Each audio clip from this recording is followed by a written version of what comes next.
చెలియా నీదు నడుమును చూసా అరరే బ్రహ్మెంత పిసినారి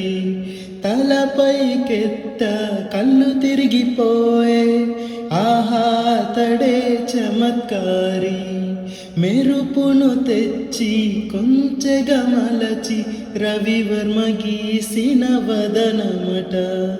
నూరడుగుల శిల ఆరడుగులుగా శిల్పులు చెక్కిన రూపమట భువిలో పుట్టిన స్త్రీలందరిలో నీదే అందమట అంతటి అందం అంతా ఒకటై నన్నే చంపుట ఘోరమట ప్రియా ప్రియా చంపొద్దే నవ్వి